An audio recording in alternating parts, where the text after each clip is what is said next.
Welcome you back. Thank you for staying with us this morning. This is Newspaper Headlines and Analysis. I'm Olunloyo Adelakun.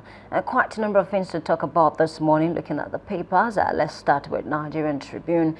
And I have this banner headline that says, abduction of 177 worshippers. Kaduna governor pledges rescue of victims. Atiku Obi knock government. And that headline asks these writers, can affected community upgrade policy?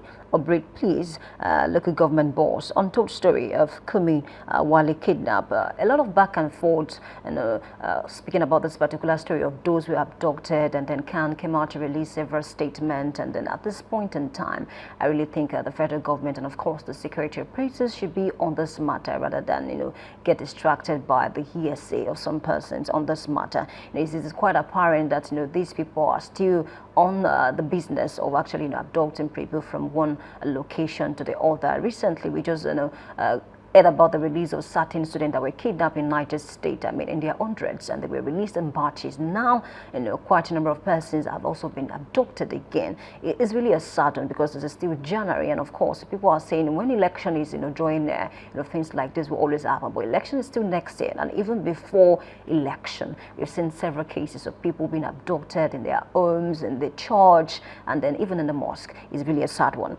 Let's cross over to another headline that says a paternity dispute. How I got to know about my son's alleged daughter. And that's coming from Davido's father.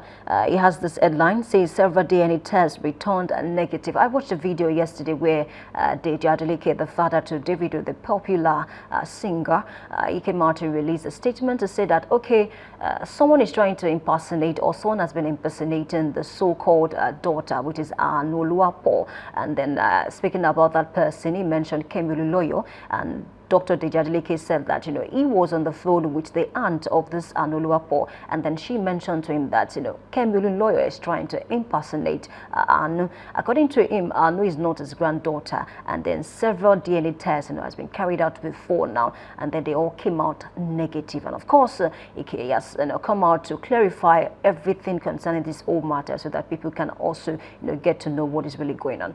And away from that story, I have this one that says, Awujale still Ogun government or selection process. While we summoned nominees, DSS, we are working diligently to select best candidate, and that's coming from Kingmakers.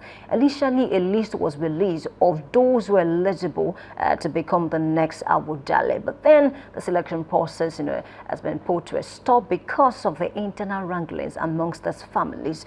Don't forget that, we also have the case of a popular singer artist in this country who also said at one point or the other that he has every right to be amongst, those that, should go through the selection process of the next Awujale. Away from that story, we do believe that these will be resolved soon than expected.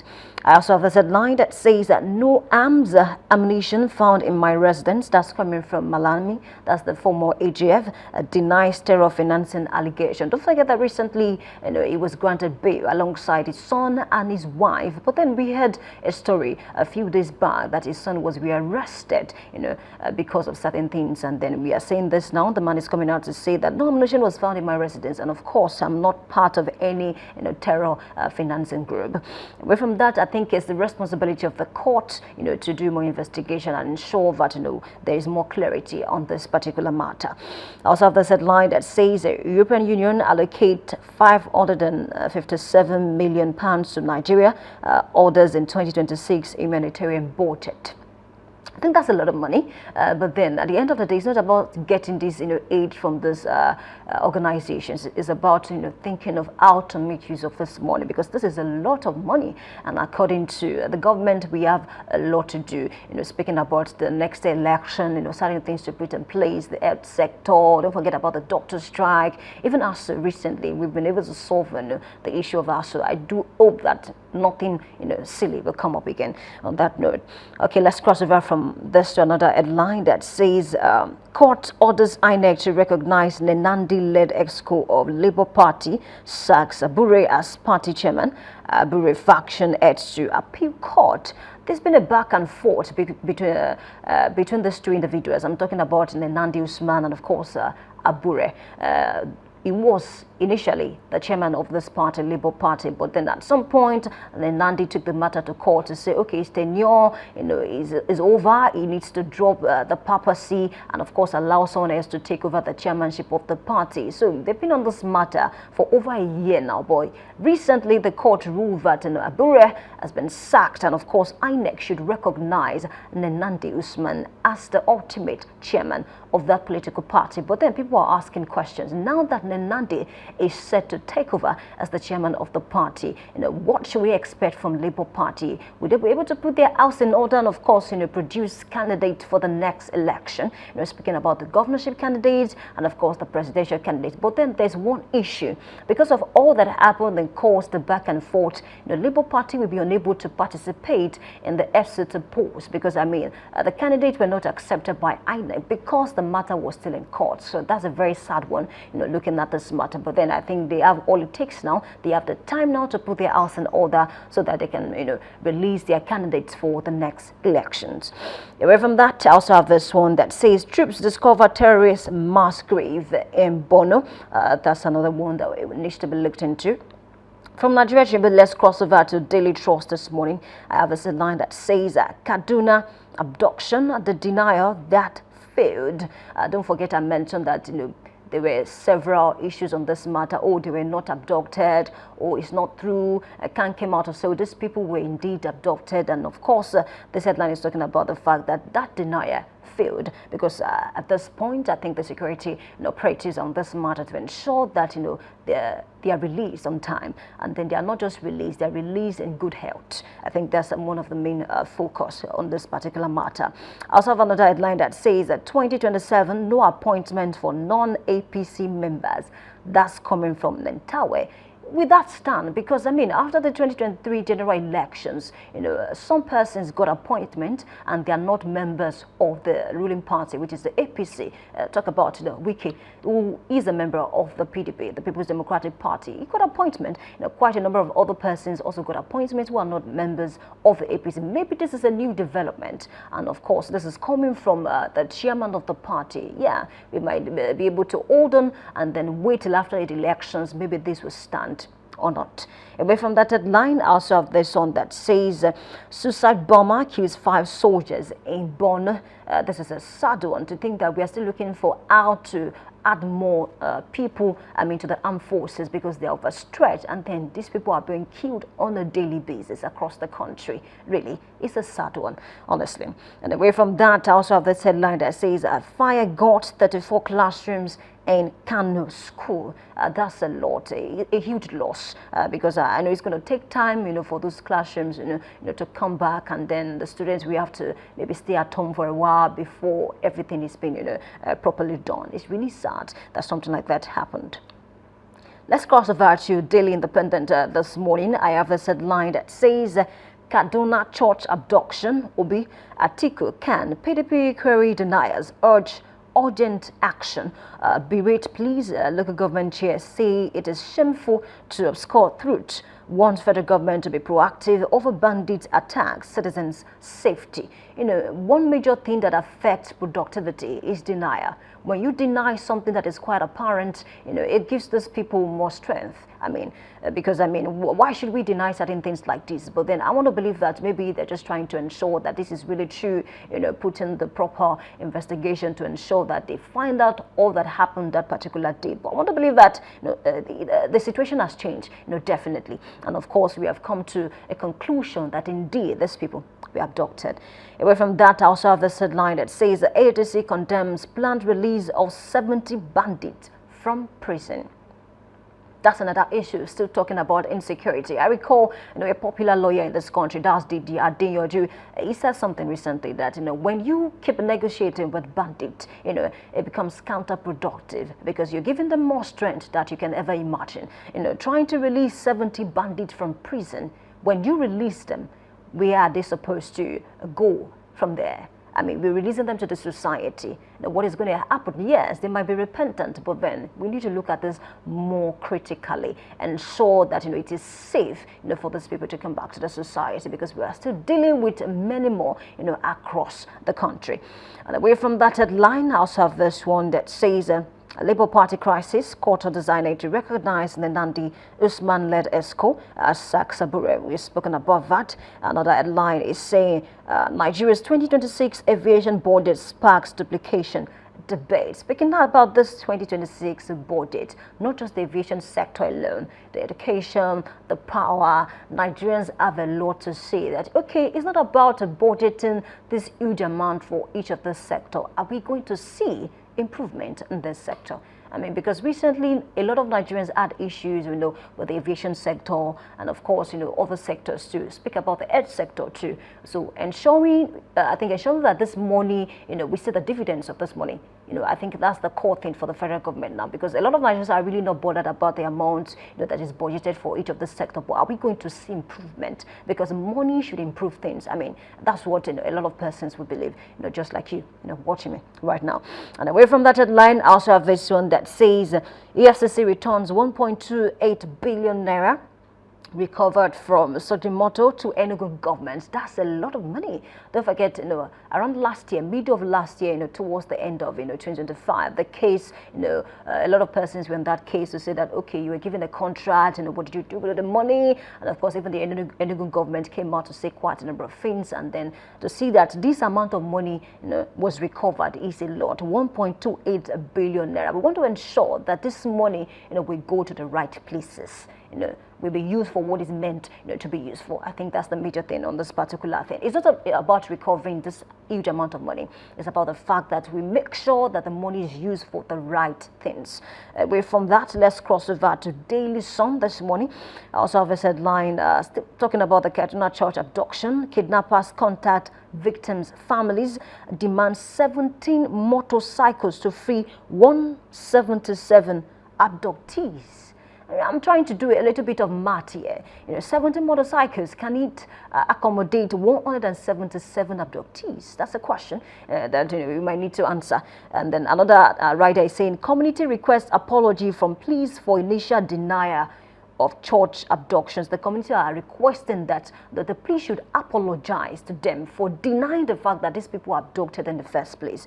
And then another writer is saying they will return safely. That's coming from Governor Sonny. But then one more thing is the kidnappers, contacting the victims of the families. This is the point where, the government must come in fully, honestly. Because, I mean, what can the families of these people do? Will they be able to even pay ransom? Should these people ask for ransom? And then another question is, should we even pay ransom to these people? But these are the issues that we have in our hands. And away from that, I also have this headline that says Awujale stool, Ogun government halts selection process over petition security reports. We've spoken about that. Let's cross over to this day newspaper, and I have this headline that says can initial police denial of worshippers abduction troubling? We've also spoken about that. Another headline here is saying Tuga to investors, do not write off Nigeria based on isolated security concerns.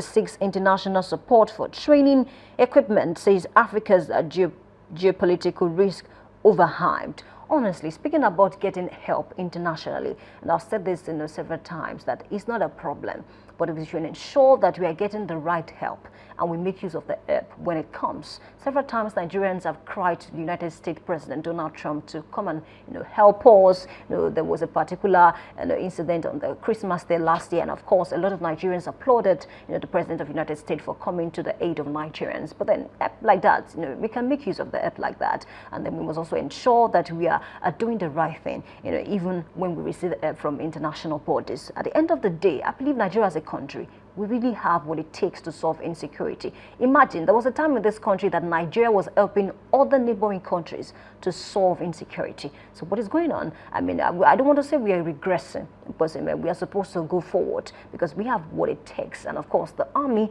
also have what it takes to ensure that insecurity is nipped in the bud.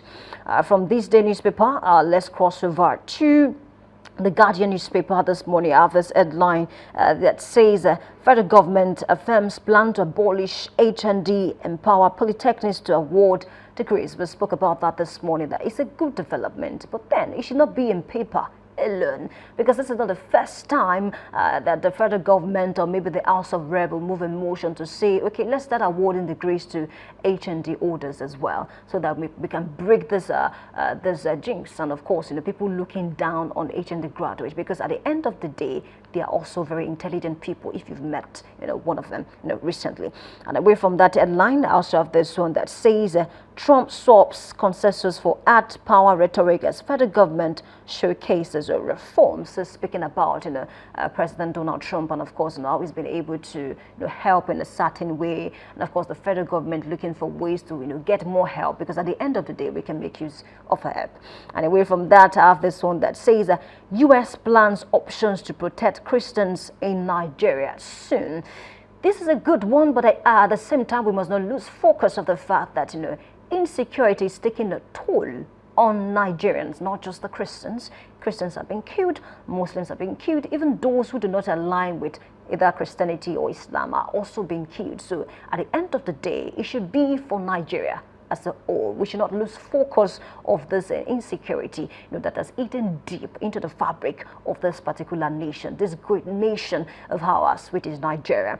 And away from that, I also have this headline that says FCCPC moves against unregistered loan apps, revokes conditional approvals. I think this is one thing that we should look at, because some loan apps, they just come up, they're not registered, and at the end of the day, Nigerians have issues with these people. So it's a good one to regulate the operations of the loan apps. If you're not registered, you have no right whatsoever to interfere with Nigerians, despite the fact that a lot of people need the money. But at the end of the day, we must ensure that people are safe while dealing with these loan apps across the country. And I think from The Guardian, let's cross over to New Telegraph. I have this headline that says, still talking about federal government, it says federal government okays degree status for polytechnics to end HND disadvantage. Another headline is saying Trump endeavors demands immediate Greenland talks, rules out force. Initially, we heard something else, but then Trump is saying, I'm not going to take Greenland by force. We are going to dialogue over this matter. Don't forget that about a week now, Donald Trump, slammed, some European countries at 10% tariff because they were trying to interfere, in Greenland, because he wants to take charge of Greenland as we speak. But then, at the end of the day, quite a number of persons came out. The Prime Minister of the UK, a lot of persons came out to say, okay, you're not going to do this to us, because of Greenland. This and this should be put in place if at all something's going to happen in Greenland. And then there's a new development, because Donald Trump is coming out to say, I am not going to take Greenland by force. I'm going to dialogue, with the people who are in charge. And of course, I think that's a good development. At the end of the day, we do not want anything that can, trigger war, or insurgency. In the global space, not just Africa now, not just about Donald Trump now. So away from that headline, I also have this one that says 2027. NW and CAPC vow to give highest vote in presidential election. I think this is not the first time that a starting group will come out to say we are going to give this amount of vote to APC or maybe to President Bola Ahmed Tinubu, come 2027. Some governors came out to say something like that too. Monday Opebolo of Edo State came out to say something similar. They say Edo State is going to give Bola Ahmed Tinubu this amount of vote. Other governors and of course politicians came out to say the same thing, to say we are going to give President Bola Ahmed Tinubu this amount of vote. So we should keep expecting things like that, against 2027 elections. And of course, it's up to the electorate to decide who they vote, and then that will determine who will take over, Asarok come 2027 after the general elections. And then finally this morning, before we go, let's take a look at this particular headline that says war against terrorism, troops discover mass grave of terrorists killed during adherence operations, discredit insurgent propaganda narratives, abduction denier, can demands responsible security communication from the police. One more thing that we should look at is proper communication. So that this will help us to solve all this issue around insurgency. Because if these people know so much, but then they're unable to get through to the police who can help them, it becomes a problem. And then the information is a waste. But then if they have the information that can ensure the safety of the people, or then put a stop to all of this abduction here and there, I think the police should also be ready to listen to the people. Effective communication. And then, I know there's a chain of communication. So it's not just about the police now. The police also have bosses that they need to report to. But then at the end of the day, we should find a way to work together to ensure that the lives of Nigerians are safe. It's a fine place to live at this morning. A big thanks to you for being a part of Newspaper Headlines and Analysis on Debate Live. Please stay with us. We need to take a short break, and when we come back, we move on to Big Story. My name is Olunloyo Adelakun. Good morning.